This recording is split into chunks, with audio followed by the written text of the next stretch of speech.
Did you know that the people who actually deliver your Amazon packages don't actually work for Amazon?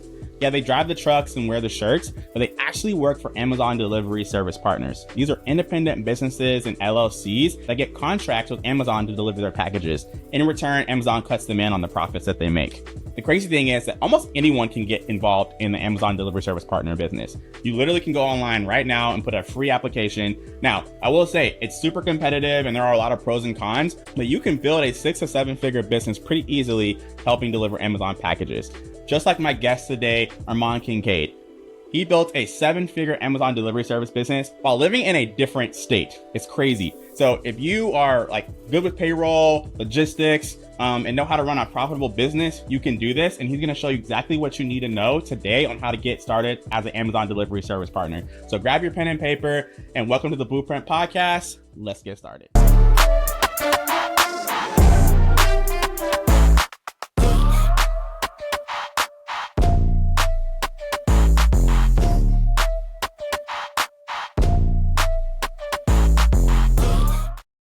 Well, first off, bro, welcome to the Blueprint Podcast. Appreciate you. I know this is your first podcast, so I'm excited to be kind of helping introducing you to the space. Hopefully you start your own soon. Yeah, we'll think about it. But yeah, I'm going to try. I'm going to just, be with you today and we'll see how it goes from there. Cool. Well, actually, happy Amazon Prime Day.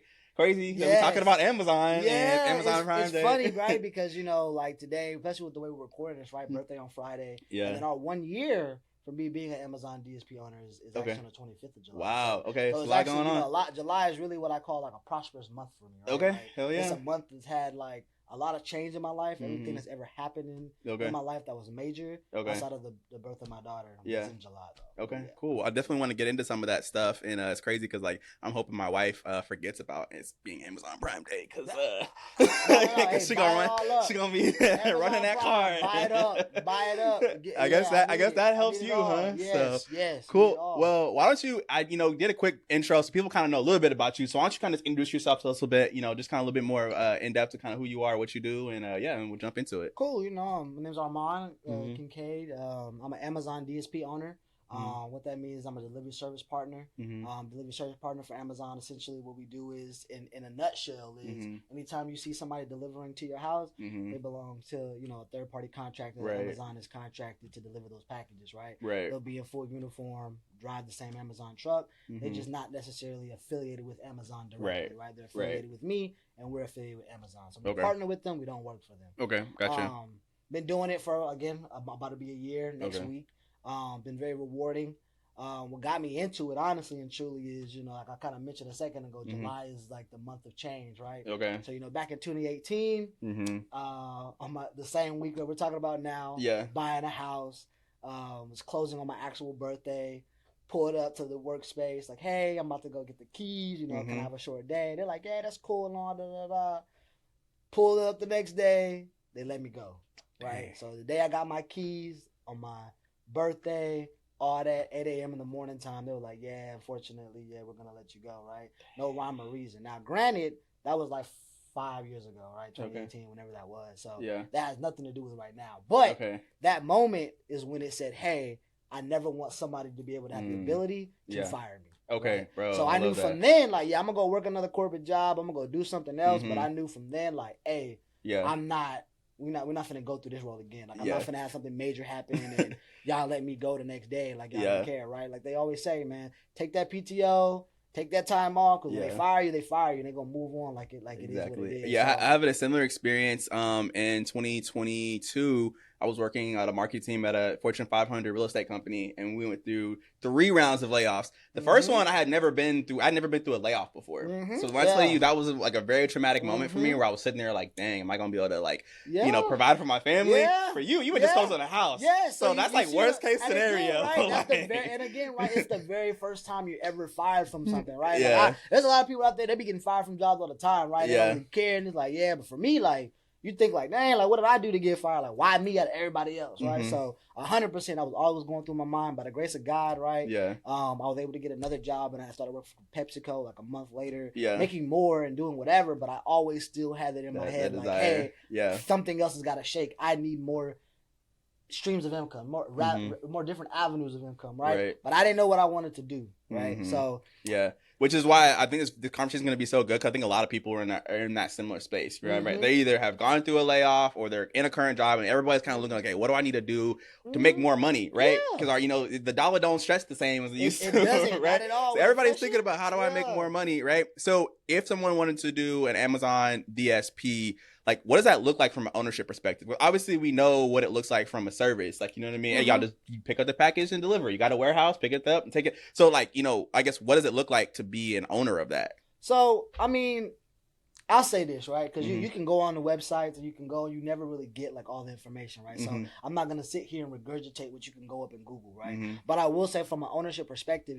it does give you the ability to really take control of, like, your life and your finances and the way you do things and the way you operate, right? Amazon gives you a business model. They give you the T. They give you the blueprint. They give you everything for you to be successful, right? It's free to apply for it, right? Yeah. Obviously they have like an initial investment they want you to have, but it's not something where they're just like, hey, bring me X amount of money and I'll give you this, right? No, they set you up for success. And they give you a business coach too, right? They give you a business coach. They give you classes, right? They give you a ramp plan. They really ease you in and they get you to a point where you're really operating your business and you have the backing of a $1 billion company, right? Like even though you aren't working for them, you're working with them, right? And so a lot of the research that they're having, you get to do, right? So prime example, right? I started a box truck company before I started Amazon, right? Okay. Now, hindsight 2020, if you ask me what would I do now, like first, and I knew what I knew now, oh yeah, I would definitely say Amazon first. But I started box trucking first, right? And the amount of capital I spent in that was way more, right? And it was profitable, but it wasn't nearly as profitable as the amount what I've done now with Amazon versus the amount of startup costs I had to actually do with Amazon. Right. So just from it's like a couple 5 figures basically is what you need to have, right? We can't say the exact number, but I mean you're anywhere between 10 to 50K, and that's just kind of covering your liabilities, basically, right? You know what I mean?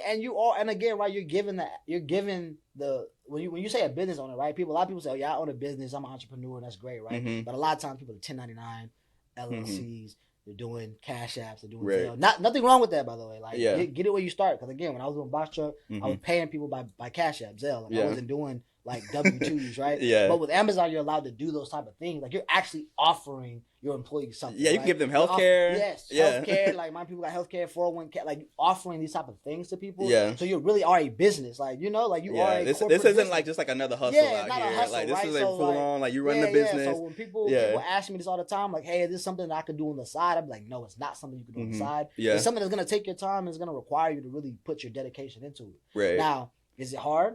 Everything's hard, right? You don't know what you want to do. Right? You've never done it before. What does a day-to-day look like?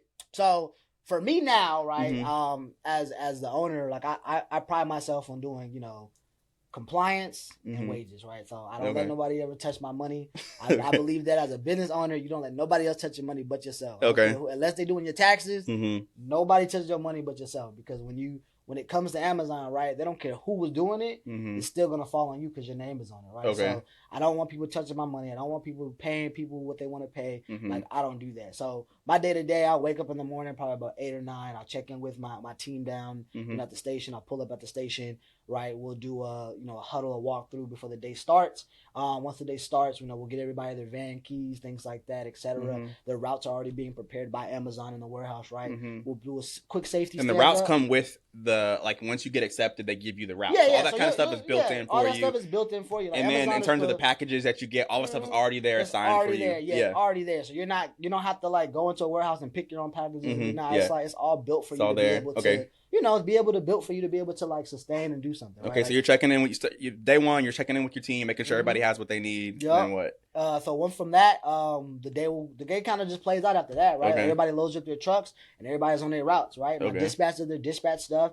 My ops manager. And the dispatcher is what? So basically, a dispatcher is people who are watching the board, right? Because you're given this portal where you're able to see your vans and where they're at. Okay, that's cool. So you get some sci-fi Star Wars. You kind of see everybody's at. So you can you can see if somebody wanted to stop at Ruth Chris for an hour break, or if they were actually still delivering, right? So you're able to see their metrics and you're able to understand all right, boom, this person is over here with this many packages. And it's also, everything is so analytics based on Amazon. That's what I love about that, right? Like I'm not really a numbers guy, but I've become one through Amazon because everything is so analytics based, right? Okay. They give you routes, they give you packages, they even give you the time that is estimated for you to be done with those routes. You get what I'm saying? So like you have something where you can kind of hold people accountable to, right? And you have a quality and a standard to where you have something. System. You got something to measure, right? Uh-huh. A lot of time when you go to these companies, you franchise something, you don't really have a metric to measure things on. Amazon has a great metric system that allows you to make it so easy for you to deep dive where you need to find room and improvement for your business. Okay. So yes, right. Just to come back and tie it back, right? So once everybody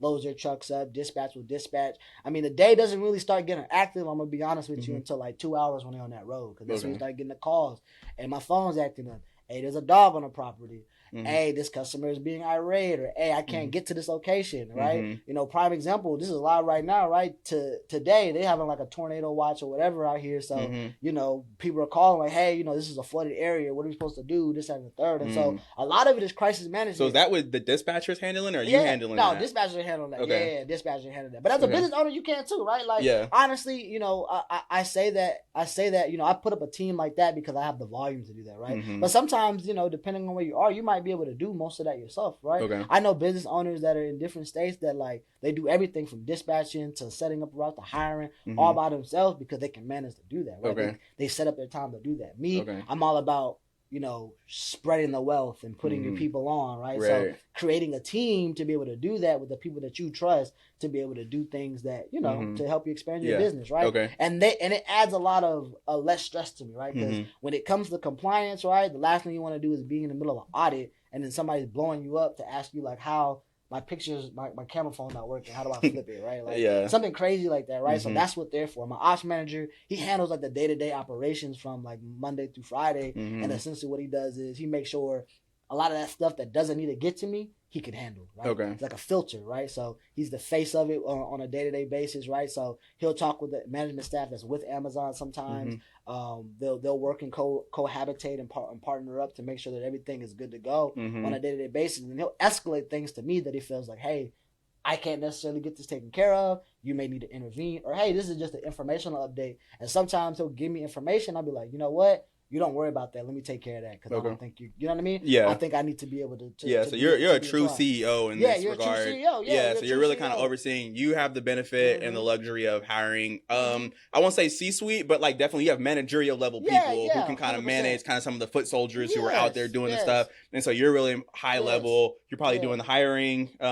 Yeah, you do that? No, I don't do that anymore. You didn't even do hiring? Not anymore. So you really ain't doing nothing. Nah, but see, and that's such a misconception, right? Because people what I do now on a day-to-day basis isn't what I did when I first started, right? Okay. When I first got there, no, 100%. I was in there 3 months, you know, I was in there 7 days a week for 3 months straight. Like, you know, like sun up, sun down. Me and my ops manager, day one, we was in there every single day. Didn't matter who was in there. I had supervisors at the time. We was in there every single day, right? Okay. So we built the team, we built the culture, we built the core value of people, but we took that time to do it, right? Most people don't have that time to dedicate to be somewhere 7 days a week. But one of the things I'll say that was exciting for me when you get this, right? You got to build on that momentum. When you first open your first business, right? You know how excited you were to do that? Yeah. You know how much like you were thinking about mine 100, like, oh, I want to do this, I want to do that, I'm going to do this, that, and the third, right? Like you build on that momentum. And you make that constructive. So for me, I was like, oh, this is mine, right? Like, oh, this is me. Like, I am owning this, right? Right. So everything that's happening right now, I want it to be hands in everything. Yeah. Then I realized, you know, good managers, good owners, good CEOs, they don't have their hands in almost every single thing, right? At some point, you have to delegate. Okay. Right. Even the biggest companies even the biggest DSP owners that I know, right? I got a couple of frat brothers here in Houston who have DSP. They run like double to what I run, and they have a great like management staff. Like they were good mentors to me to understand like, hey, at some point you gotta delegate, right? You gotta kind of focus on this stuff because this stuff right here, it may not seem important now, but when you're only focusing on the meat and potatoes, this is what will cause you to fail, right? Okay. So having that mentorship with them and having people that you know in the network was also helpful to me too. As well. Okay. I know there's some things that we can't say in terms of you got some NDAs you had to sign. So there's some things that we can't get into. So if you're watching, I'm sure y'all have a ton of questions. So I promise, stick with me. We're going to get to some of this stuff. Put it in the comments if you have questions. Also, if you haven't subscribed to my channel, what are you doing? I know a lot of you guys are coming back watching my videos but aren't subscribing. So I don't know what's going on here. So go ahead and hit that subscribe button so you can be updated for future videos I have coming out. If you like this one, I got even better stuff coming up. So So, okay. So getting to for what you can say, like, how much can you make? How do you make money with this? So again, right, and this is where I'm going to talk about what's actually on their website, right? So Amazon will put on their website you can make anywhere from $75,000 to $350K a year in profit, right? Okay, that is an average range. And profit, so I mean, like, revenue. I mean, you could be in the millions, basically. Like you're taking home. Yeah, like your take home profit for business owners. What they say on their website is about $75,000 to $350,000. Got it. Depending on where you are, all those kind of factors are in there, right? Okay. Routes that you run, volume of packages that you get, X, Y, and Z, right? And they will tell you, they have like a little math thing. It's like based on a model, right? Okay. Of how many trucks and X, Y, and Z. Like it tells you that on the website. So yeah, that profit range I would say holds true, right? That profit range holds true to Amazon standard. And again, right, there's so many ways that like once you get into the business, you can make money. It's just you have to learn, why you're in it, right? Like cutting costs, right? It's just like things like labor costs, insurance costs, things like that, where you can find and penny pitch at, you just adds more value to your company, adds more value to your pockets, right? So you have to be somebody who's not okay with just paying premium prices for things and being like, all right, that's what it is, right? Yeah. No, you got to really search, you got to really look, you got to really deep dive into your numbers, and really, that's why I say it's like what I do now is not indicative of what I had to do, right? Because I learned the hard way, right? Okay. Prime example, what I can't talk about, right? Prime example, I was paying something I didn't know, right? I had to get workman's comp, for example, right? Okay. I was paying workman's comp twice. So these people were coming at me, vendors was coming at me, hey, you need workman's comp, you need workman's comp. Amazon, yeah, you need workman's comp. Cool, got it. But I had got it twice. Didn't even realize it. Okay. I was paying twice workman's comp a month, right? So over like the first 6-7 months, I paid an extra $140,000 out of pocket. Wow. Didn't even realize it. And I was just sitting there like, man, these numbers don't make sense. Like, I should be making more than this. What's going on? Why am I paying? What's like, right? And then again, that's why it's good to have mentees, right? Mentors, right? It's good to have mentors, because if it wasn't for my mentors and the people that I knew in the network, right? They was like, I was like, hey man, look, here. I was like, remember I always say I don't let nobody touch my money. I was like, hey, I need y'all to look at my stuff, right? Shout out to Norris, right? I need you to look, and Jeremy too. I need you to look. I need you to tell me where I'm losing money at, bro. Like, I don't know where I'm losing money, and I can't figure it out, bro. Okay. Please help me. Yeah. They looked and was like, yo, what is this? What is this charge right here? They're just like, what is this? And I was just like, oh, that's just part of the payroll. And I was like, you sure, bro? Like, we don't have this. I was like, well, damn, let me call them. Hey, yo, they was like, yeah, like we're workman's comp, blah, blah, blah. And I was like, all right. I was like, what I have workman's comp, though? They was like, you do? I was like, yeah, but I have it with this company. They was like, oh. They was like, well, who'd you have first? Because if whoever you have first, you can cancel it. Or you can cancel the second one you got. And then they'll refund you all the stuff that you paid. Okay. So fast forward, right? Ended up getting a $140,000 check because of just that. Yeah. And had I never known, had I never reached out to talk to somebody, I would have never ever known. That's stuff you can't get from a free YouTube video. Exactly. Like, you can't. You gotta just go out there and do it. Talk about some of the other pros and cons. Obviously, if you're watching at this point, if you're familiar with it, you probably already kind of know some of the cons. If you're new to this may sound like a no-brainer. Like, bro, how do I get in? Like, this sounds like it's too good to be true. Right? So talk about some of the pros and cons and kind of balance if somebody should know, like, if they should do this or take this seriously. So what I'll say is this, right? The pros to this, right? The pros is 100% Amazon. They kind of handheld you, hold you the beginning of the process. They give you all the tools. They have access to a lot of vendors, right? That you're getting discounted rates at, right? So like you get Indeed, you get all the recruiting networks, you get all the insurance guys that you can use for a very low cost. All that thing that, like, if you were just a business owner off the street starting your own fleet, you'd be paying a premium because they don't know you. Okay. You see what I'm saying? Yeah. But when you have that $1 billion company behind you, even though you're not working for them, they work with you. They're able to give you a lot more incentives and a lot more discounts. Okay. Right? Just because of that, right? Because when you see Amazon, first thing you think is, oh, cha-ching, they got money. Like, Amazon's money. Like, Amazon hits your house. Amazon hits your car. You think, oh, I'm about to run it up on Amazon. Because Amazon, I'm finna get a check from Amazon. So all that falls onto you. Yeah, vendors think the same thing. Like, oh, I want to do business with Amazon because they're $1 billion company. Like, I want to do business with them, and I'll give them a premium rate because now I have Amazon on my belt as somebody who carries with us, right? So I would say that's the pro. Like, the pro is easily just how easy it's able to do, and you don't have to have any experience, right? And a lot of people watching the video probably gonna think, oh, you got to be an engineer, you got to be a business person. Like, I know people who have DSPs that are just straight out of high school. I know people who have DSPs who, you know what I mean? It's all about, like, do you have the acumen, right? Right. And you can have the acumen because people do a lot of business stuff on a day-to-day basis, right? You can be a teacher and do this. You can be a You can be a doctor and do this. Wow. You can be a principal and do this. You can be, you know what I mean? You can be whatever you want. You can be a chef and do this, right? You can be, you know what I mean? A restaurant owner and do this. Anybody can do this, right? Barista, anybody, right? Anybody can do this. So I like that the model is so since simple. Anybody can do it, who's ideal for it? Like, I mean, obviously, like, who would be like set up for success? Ideal, like, right? I mean, Amazon, you know, shout out to the vets out there. Amazon love vets, right?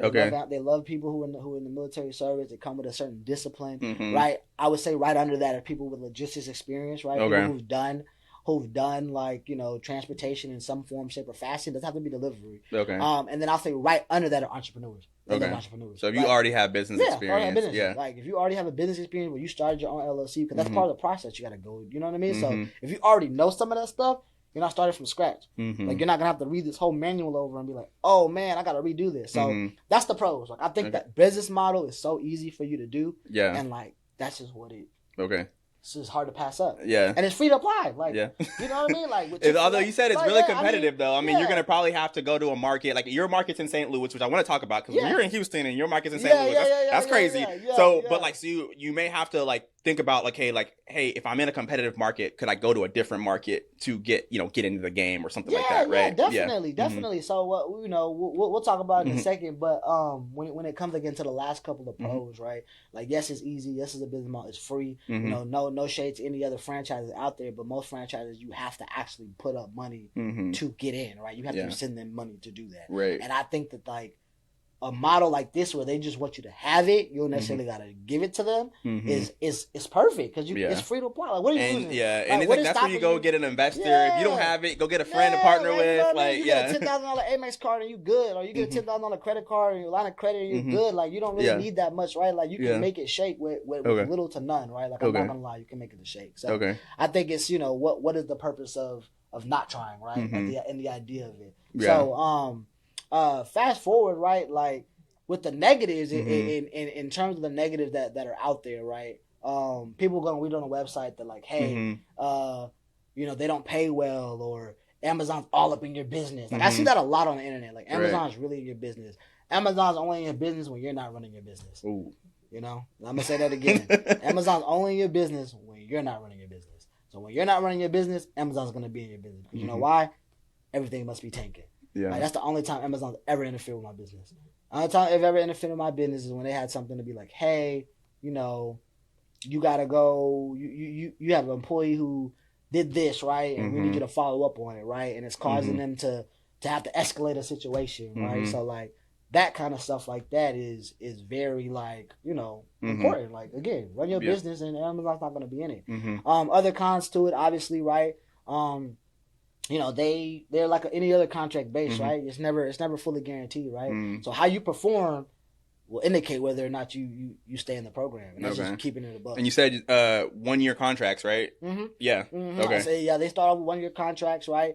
Obviously, if you prove yourself, you just keep going, right? So like, it's not hard to prove yourself. I'm not gonna lie. It's not like you got to compete, and you do have to compete, but it's not like you have to be some number one hero. You don't got to be the number one hero in the country. You don't got to be the number one DSP in the country, right? But as long as you're meeting Amazon standards, or I'm always say exceed the standard, right? But as long as you're exceeding the standard and what they're asking for a basis, always going to be good, right? No news is great news in Amazon. That's what I like to say. No news is great news in Amazon. Nobody calling me, nobody's hitting my phone, nobody asking me what this, that, and the third, or your emails are dry for the day. Like, that's great. Okay. Because you know why? That means not a lot is happening. Your business is doing what it's supposed to be doing, and they don't have any questions for you. They don't need you to follow up or anything like that because you're taking care of it. Another, I guess, con from a PR perspective is like Amazon drivers are notorious for basically kind of whistleblowing, like, hey, listen, people aren't treating us right, and like, there's a lot of that out, a lot of negativity from the drivers. I got a couple buddies who are drivers, so I actually texted them. I was like, hey, bro, like, I'm gonna be doing this. I'm gonna be interviewing this DSP owner. Like, what's the real, bro? Here we go. And so I won't say his name because I want to get him in trouble. Which one they work for? Yeah, what they work for? Because they work for my friend in Houston. We have to talk to him. So he was basically saying like, hey, like for his guy, he's like, hey, they're cheap, right? They're always trying to cut costs, like which you kind of mentioned earlier, right? Or like, hey, y'all trying to squeeze as much as y'all can out of it. So, like you said, dude is cheap, doesn't reward good behavior, so kind of really pushes them hard, and it's kind of really not really much of an incentive. And then there's also just like potential, like just workloads, like workloads not feeling fair. Like, you know, some people getting more hours, some people not getting hours, equipment, like, you know what I mean? So those seem to be some of the issues that these drivers are having. This is straight from like the horse's mouth, right? In terms of somebody who's actually in it. And obviously you can just Google Amazon driver on YouTube and you're going to see people. 100%. So like, what would you say to those folks, or what, I guess to defend your profession? Like, what do you say about it? I'm going to say this, right? You never, if you're a good business owner, nobody ever really likes you. I'm just gonna keep it up. I'm just gonna keep it up. If you're a good business owner, nobody ever really likes you. Interesting. As many things as the guy said, and they're valid things, because I'm not gonna lie, even my company, those are the type of things that come up, right? One, it's all about the culture, right? If their owner is somebody who doesn't have a culture in there and they just let whatever slide, then that's where a lot of that stems from, right? So yeah, definitely, it's not about, you know, the owner's perception of how to run a business, but like what the culture is for his business, right? For me, I know for a fact, like, you know, we reward good behavior. Good performance, right? Everything in my company is performance based. That's what I do, right? Okay. I take the objectivity out of it, right? Because when you start putting your emotions in business, right, that's when things get unfair, right? So, you know, like he mentioned hours, right? A lot of times that stems from somebody coming to you as an employee, like, hey, I need more hours because I got some bills to pay, right? So you get this person more hours, but then you tell the next person no, right? But the next person's performance is better than the person you told you'll give them hours to, right? You see what I'm saying? Yeah. So like,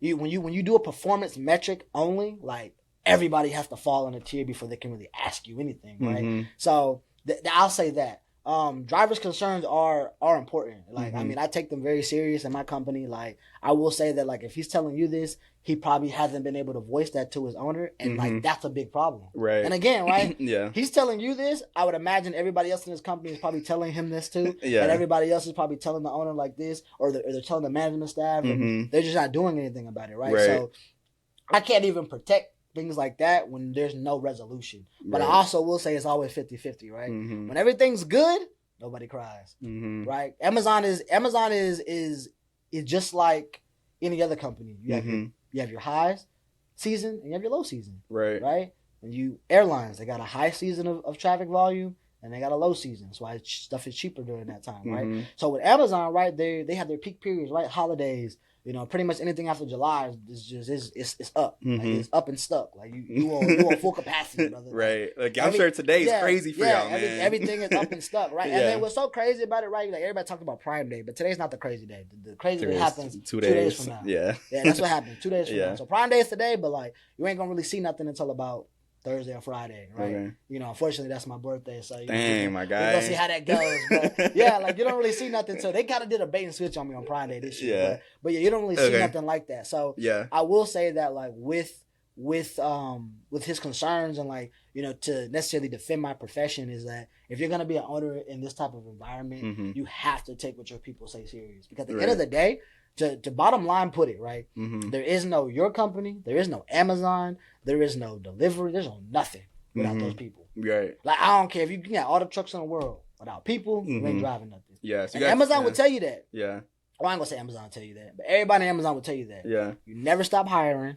And you always make sure your fleet's good. Okay. Right? Yeah, so talk about the turnover. I know that y'all's turnover is quick. So, I mean, like, y'all, I mean, you're constantly bringing people in. So how do you teach, like, quickly professionalism, just teamwork, how to get your team culture? I mean, how are you people coming on and off all the time? So how do you maintain that and kind of really teach your people how to be professional and, like, all those things? You know what I mean? So from my experience, right, what I learned, I had to learn that the hard way, right? So when I just hired anybody. Not gonna lie to you, like, because I kind of had, like, this box truck mentality, like, anybody could do this, like, this should be a third grader could do this type thing, right? But when you hire anybody to start with, right, that's what your culture will start to evolve in, right? Because that seniority happens. So if you're one of those people who start this business, I always recommend making sure your first 10 people are, like, good core people, right? Like, very, very, very, very valuable, right? Even as an owner myself, I used to get out there all the time. Like, I would get out there and run routes with them. Like, when I first started, that's why I said I was in there 24/7. So I'd be on the truck, you know, they had issues out there. They'd be like, hey, my van's cutting up. I'm like, hey, push me up there. I'm good. I'm on the way. Yeah. Right? We in the van. We delivering packages too, right? Like, I got me a little 30 route badge. Like, you know, we in there, right? So, I will say that, like, to manage that high turnover, right, and to get that professionalism in there, you got to have a core. Your core is what's going to create their culture, right? Okay. I got it now to where, like, New drivers will come in, they'll sit there, and I kid you not, I had one driver come in, new, they probably been there maybe 2 weeks. They started complaining about something. I want to say like the paycheck or something. I don't know, something like that. And then so one of the employees who I've been there for a long time, she said, so did you like edit your time? Did you clock in? Because he definitely sends out a message to like look at your time every Thursday. Did you do that? Oh well, she's like, so what are you complaining about? Like when your culture is that good, your employees will do your work for you. Will self-police, right? Yeah. That's what I want. I got people, they'll talk about this. People who are in the Amazon DSP world, they know what this is, right? It's called rescuing, right? So like when you're going to somebody who's necessarily not having a great day and they're falling behind in their route, so somebody who's ahead, like you'll send them to go help after they finish their route, right? Like I got it to a point where like when they go rescue people, they can tell like if a person is just BSing on that truck or whatever, or if they're unorganized or something like that, and they'll give them some tips. They'll tell them like that. And if they feel like they were out there BSing, they'll come and report it. Like, hey, I have a lot of you, that person's not good. Like they need to like, you don't need to put them on the road no more. Or, hey, that person's good. You might want to show them how to restack again though, because they really need some help with that, right? Or like they had a bunch of missorts and they were so confused, right? So like when you get a core culture, like they self-police. So do you have to just like give them more incentives up front, or like I guess how do you keep that core together? I'm not gonna lie to you. I mean, you ever seen that meme where they be like, every employee's mad, right? And then all of a sudden the owner just buys people Dominoes and everything just goes away, right? So like essentially you gotta kind of bribe your DAs. I'm not gonna lie to you. You gotta bribe them. Like when you start feeling like they getting a little antsy and they don't want nothing, you gotta drop them with something.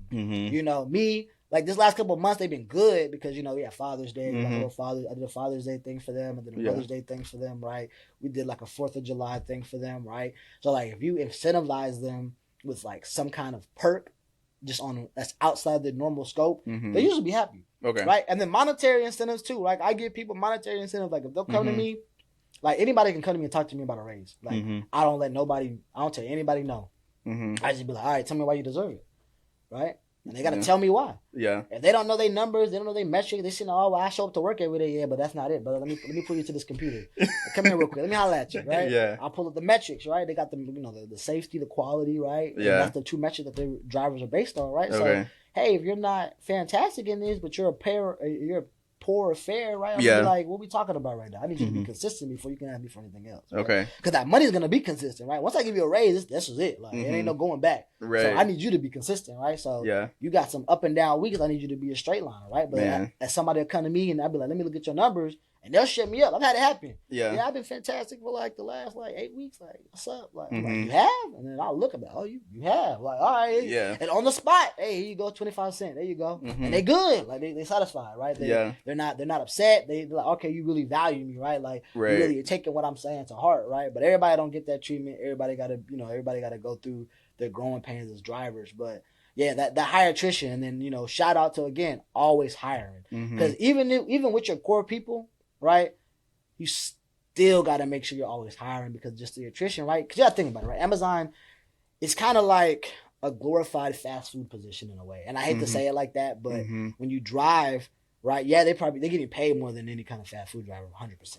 But when you're driving, that's not something that you put your career on. That's not something that you're doing full time. Yeah, it's a temporary type thing. Yeah. And you got to know that as a business owner that people are coming here. It's not really for, you get a lot of young people who want some money for right now, right? They're still trying to figure out life. They're still trying to figure out what they want to do in life, right? They're in the age between 21 and 25, right? They're young adults. They're in school. They're in college, right? I got a lot of college students. I got a lot of people that, that are, like even this summer, I got a lot of college students this summer that are going to be signed up just for the summertime. And I'll take them. Like, hey, bro, come get your money, right? I ain't going to never stop you. Yeah. But we got people who already have a primary career and they just need extra income. So this will be their second job, right? You got some people who are retired and they just like, I don't want to sit at the house all day and look at my wife. And they'll just come and want to work at Amazon. I'm serious. They be doing that. They'll tell you that. They don't want to sit and look at their partner all day in a chair and just be doing nothing. They got to be mobile. So they'll come and they'll work, right? Okay. So, when you think about it that way, then it makes sense why you always have to hire, right? I'm big on having more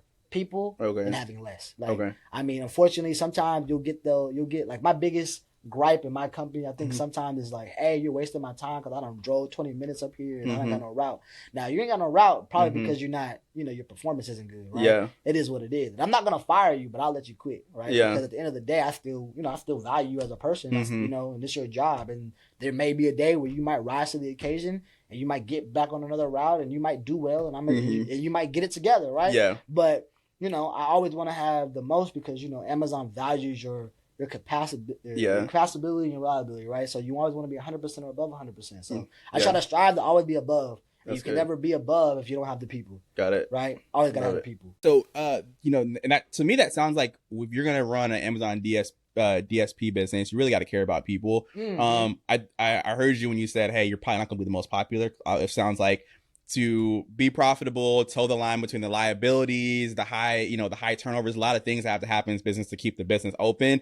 Sounds like at times you're going to piss people off. Like that's just the reality of it. Like you can't make everybody happy, and it's just it's a competitive business. So I think just having that reality in your brain is like, hey, listen, I'm gonna have to make hard decisions and not everybody's gonna like it. That's a reality. But then you also just gotta genuinely care about people and understand where people are at in their lives. That's something we've had people on this podcast before who've talked about, how to run a business that, honors the Lord, and how to make God your CEO. And like a lot of times what these people are talking about is like, how do you invest in your people, right? And sometimes that investment is financial, like you said, giving them raises. Sometimes that investment is like, hey, let me give you access to counselors. Sometimes that investment is like whatever, you know what I mean? Those rewards when you can. But if you are a current DSP owner and you have issues in your company, you need to think about like, hey, how am I investing in my people? If you're thinking about getting into it or in the process, going with the game plan of how you're going to invest in your people, right? How you're going to make a difference in their lives, because somebody works for you for 2 weeks, 2 months, 2 years. That's your opportunity to make an investment in their life, right? And you never know, they could go work at a different company and the thing you put in them can make a difference, right? And so that's why I always challenge, like, bro, if you got people coming in off your company all the time, like you got an opportunity to make a big impact in the world based off your culture, how you invest in them. So that's something that, as I hear you talk about it, that excites me because that's an opportunity, right? For some people, they could be like, hey, the high turnover was a negative. I'm like, bro, that's an opportunity, bro. I got people coming in my doors and I get to put my value system, my culture in them. Hey, if somebody don't have enough route, like, hey, how can I help them, or how can I look out for them, right? So those are the kind of things that you can do to really, mitigate some of these challenges when you can, right? Sometimes you just can't. Like you said, it sounds like sometimes people just out of luck, right? Right. And unfortunately, especially being in St. Louis is crazy that you talk about that, right? Because that's one thing that I feel like St. Louis was the spot for me. Right? Like, I feel like initially, like I wasn't sold on being in St. Louis, but I think now. And you had to pick that because that was the only route you could get, right? No, it wasn't. There was other options. They had Wisconsin, Nebraska, like some crazy. But you basically, they give you the options and you pick the one you want, right? Pick the one. Okay. Yeah, like whatever they got available, you can pick. And especially if you're a flexible person. If you're a flexible person, like if you want to get out your comfort zone, like that's one thing I will say about being a D. Like, we didn't talk about that, right? But the process is so competitive, right? And not to get away from that, but you got to think of it kind of like in a military aspect. There's like 2,600 DSPs in the U.S., right? If you equate that to the population, that's like less than like 2%, right? Military is like less than 2% of the world, less than 2% of the U.S. too. So like, it's very competitive. Like you really can't, everybody can't get one. Everybody can't. So if you bless the opportunity to get one, like it's a major life-changing investment, right? And so being in St. Louis, like you kind of mentioned, like I have a lot of high turnover. One thing I think I've noticed and we pride ourselves on is we treat our people right. Anybody who's ever left my company, like if we fired them, it's because it's performance based. It was never personal, right? You always gotta take emotion out of motion. You know what I'm saying? Like you can't have motion and emotion, right? It's got to be two separate things. You see what I'm saying? Like you cannot have both. So like when I had emotion on my sleeve when I first started, and I was like trying to be always sympathetic and compassionate, right? Like I was losing money. Like I literally was losing money. When I had too much emotion, I was losing money. Like too much. When I started taking away some of that emotion and just putting in like, all right, this is business, like business. You keep the people that are meant to be there for one, right? And you change the people's lives that were meant to be there, right? So everybody who I've ever let go, most of the time, they've spun the block. Okay. 100%. Yeah. Like hey, I hate how I left and I want to try it again. And not because they don't have another job, because there's 5 other DSPs in the building. You don't have to work for me. You can work for any other DSP in that building, right? Right. So, I'm like, well, why you want to come back here? Like, y'all were actually good to me. Like, y'all weren't really bad. I just the grass wasn't greener. You thought, what I mean? They just thought we wasn't gonna stand on business, and a lot of times we have to stand on business, and that's just what it is. Right? Yeah, like it's unfortunate. So talk about more. Like, what are some of the biggest lessons you've learned as an entrepreneur in general? I know this is like your third or fourth business, but like, what is something like as a principle that you learned that you want to just give to our audience? Okay. Like I said, take the emotion, have emotion. That's one, right? Uncomfortable. You got to be uncomfortable. If you want to go anywhere in life, you got to be able to get uncomfortable. Like, you cannot be in this mindset where you're going to just sit and be around and be around things that make you comfortable, right? Yeah. If you're a DSP owner, yes, it's easy to say, I'm going to do it in my city because it's easy to set up in your city, right? Because you got connections, you got all that, you got everything you need, right? But in reality, right, you got to think about it as like, hey, all right, if I go somewhere else, right, you're out your comfort zone and you're able to build from the ground up. So being uncomfortable, if you want to be an entrepreneur, you got to be able to be uncomfortable. You can't not do that, right? Yeah. And then also, right, find what works for you, right? Like, one thing one of my friends told me a long time ago is, they said, do what you love and the money will come. Right? Yeah. So if you have a passion for helping people, you have a passion for art, you have a passion for whatever it is you got a passion for doing, right? If you do it long enough, the money will come. Yeah, I've been doing transportation and logistics since like 2016. Wow. You see what I'm saying? Yeah. Since like college, really, like, since I graduated, military, all that, right? And I like it. I really like doing it, right? And I've always tried to climb the ladder. I've gotten to the 6-figure gang. I've gotten all that, right? But again, right, I have a passion to do that. So I never want to do anything else that isn't really logistics or supply chain related, right? That makes sense. I mean, I tried doing Twitch. I became a Twitcher. I was trying to do gaming. Like, I love gaming. Don't get me wrong. But like, gaming was really like more of a relaxing thing. It wasn't really a passion thing. I tried to turn it into a monetization thing, but it's not really what I want to do with long-term, full-time. Like, that's not something I pride myself on doing. Right? Yeah. So, yeah, you definitely, like, if you whatever you plan on doing, don't do it for the money. Do it because, like, at the end of the day, like, that's what you want to do. Like, if you don't make any money from this, are you cool with that? Yeah. Like, if you're like Amazon DSP, right? Yes, it's a business. Yes, it's that, but it's also still an investment because you're an entrepreneur, right? Right. So all the money you put up, it's an investment at the end of the day, because at the end of the day, when if it doesn't pan out or you realize it's not for you, you don't get that money back. They don't say, here's a refund check, you're good to go, right? Yeah. So it is what it is. You lose that, right? So, like, a lot of times, if you're not able or wanting to invest in what it is you're about to go try to do, like, it's not for you. And in time, if you don't got the time to do it, don't do it. Like, if you're not comfortable, and I'm not saying you got to quit your job, right? But like, if you're not even comfortable having that thought of like, hey, I'm going to quit my job to do this, right? It's maybe not be something that you need to do right now, right? And that's just anything entrepreneur based. Like, if you're not willing to like go all in, like, you have to be all in. Yeah. Like, these CEOs of billion-dollar companies, they went all in. Like, they might have started off half-stepping it, but when they realized, like, bro, I can't do this and do that, like, I have to be all in, they went all in. Now, some were successful, some weren't. Yeah. But when you go all in, you have no regret. Yeah. Right? So you have to be all in. Man, I love that. I love when you talked about the passion, because, everything about this podcast, I started this podcast as kind of a marketing tool for my business, and then I realized I was really good at it. And so now it's a passion plus a part of the business. But it was one of those things where, like, I have invested so much money over the past couple of years, like, trying to learn other ways of doing marketing. And I learned from those things, but I realized, like, yo, this is something that's actually more fun for me, more I can really, like, sink my teeth into it, go all in on it, right? And so it's like, again, like, even in business, there's a lot of different ways to make money. There's a lot of different ways to do marketing. And so you really, like, I love what you said, you got to find what works for you, right? And a lot of times with that comes experimentation. So you may even try doing Amazon DSP and be like, yo, this shit ain't for me. That might happen for you. You might be like, hey, this ain't it, right? And so you got to really find out what is your thing. But this is an opportunity for, low barrier to entry. Gotta have a little bread on the side, cover your liability, cover your expenses. But you also have a high upside, right? Where you can be 6 figures, 7 figures in 6 to 8 months, and your life has changed, right? So one last question for you: what's next for you, bro? So obviously this is like business number 4. Like, what are we doing? So depending on when this drop, right? When you dropping this? It's gonna try dropping in a couple weeks. So like after August. Like, it'll be in August. Yeah, it'll be in August. All right, cool. So I can talk about this now. So if you're listening to this now, right? So I actually got reached out to. So crazy story. So I was buying my car, right? I never really checked my emails, but in this process, I was buying it, so I need to use my personal email and all that stuff like that. So I seen a message on LinkedIn from this lady, and not to say too much, because again, like NDAs and stuff, but she reached out to me, and she wants me to do the same thing I'm doing with Amazon in St. Louis, but for DoorDash, right? So DoorDash has a program called the local commerce, like packaging, something like that, right? Essentially where they're going to, you know, I mean, it's on the website, so you guys can look at it now. Yeah. They essentially are going to take drivers from being just DoorDash drivers and give them an hourly rate.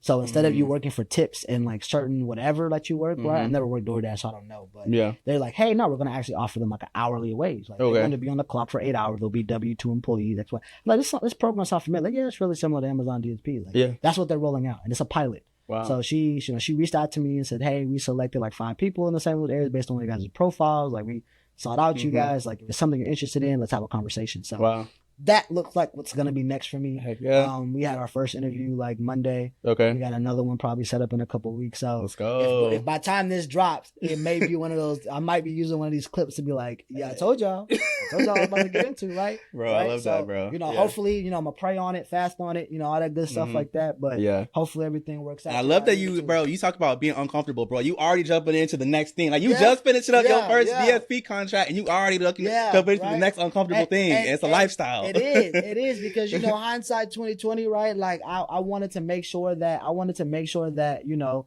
I have multiple streams, right? Again, you can't be comfortable. Like even though Amazon is doing well for me, right? I can't be comfortable. I gotta be uncomfortable. Man, just for a little bit longer, right? I ain't gonna do this my whole life. My daughter's getting bigger, right? Yeah. At some point in time, I want to be able to spend as much time as possible. And that's another reason why I do this, right? I'm not gonna lie to you. Like my daughter is the reason why I do a lot of this, because I didn't have a dad growing up. So spending as much time with my daughter as possible when I can, right? Like, daddy gotta go for a couple of weeks, right? But when I'm in the city, like we doing it, right? We doing it big. I want to be able to take her and do all the things my mom was able to do for me, right? Take me out the country when I was in my teens, and experience a lot of first things. I don't want her to be an adult when else happened. I want her to be like, hey, I've done this. My daddy did this with me. Like I'm good, like, right? Especially when she runs into some knuckleheaded sons out there. Right? Yeah. I don't want to hear, daddy, no, you already been to Japan like 4 times. So you remember? Look, there you go. Right. So those type of things are why I do this. Right. And then also, right, like people depend on me. Like, well, you know, I got, you know, people depend on me. This is a long story short, right? Like